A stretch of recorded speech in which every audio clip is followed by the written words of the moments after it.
খাবারে নিষিদ্ধ জিনিসের বিস্ফোরণ ঘটানোর অভিযোগে ভোক্তা অধিকার সংরক্ষণ আইনে 42 ধারা আমরা আপনাকে 20,000 টাকা জরিমানা করলাম। আশা করি এই ধরনের ভুল যেন এখন থেকে আর না হয়। আপনি জরিমানার টাকা আদায় করেন। এত টাকা তো স্যার আমার মুখতে নাই স্যার।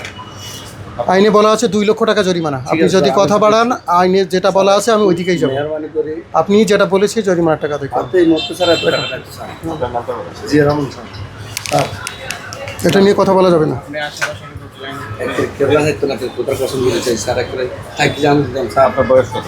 45 স্যার। আপনার পিতার নাম? স্যার পিতার নাম হলো যাই সবুল্লাহ মিত্র স্যার। একটু ইয়া করুন স্যার। স্যার এত টাকা আমার কাছে স্যার একটা আমি দিতাম স্যার। আপনার অপরাধটা খুব গুরুতর। খাবার এই ধরনের জিনিস ব্যবহার করার সুযোগ নেই। আমি বলি যদি এমন হতো যে আপনি 1-2 টাকা দাম বেশি নিচ্ছেন এটা ভিন্ন কথা। অপরাধের ধরন অনুযায়ী হবে। একটু আমরা এ করেন, আপনি জরিমানা আদায় করেন। স্যার একটা নাই স্যার। আদায় করেন, আদায় করতে হবে। স্যার আমি কি খাতে চাইলে আমি স্যার কেউ কাছে যাইতাম না স্যার কোথাও পছন্দ দিন স্যার। আর ডেলিয়ে বেশি স্যার 1000 টাকা বুঝছেন থাকলে দিয়ে যেতাম স্যার না করতাম না স্যার একটু ইয়া করে 20,000 টাকা স্যার একটা রাত থাকলে আর এন্য রুগী মানুষ স্যার তারপরে আর ফাইল দেখাইতাম না স্যার রিং লাগাবে লোক সাথে রিং লাগাইতাম না কাগজ চেঞ্জ করেন। তাহলে আপনি বুঝতে পারছেন যে এটা অন্যায় হচ্ছে।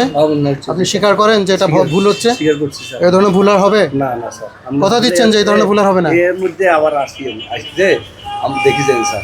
কথা দিচ্ছেন যে এই ধরনের ভুল আর হবে না? হবে না স্যার। আমরা আপনাকে চূড়ান্তভাবে সতর্ক করলাম এই ধরনের ঘৃণিত কাজ যেন আর না হয়। কথা দিচ্ছেন আপনি? কথা দিচ্ছি স্যার।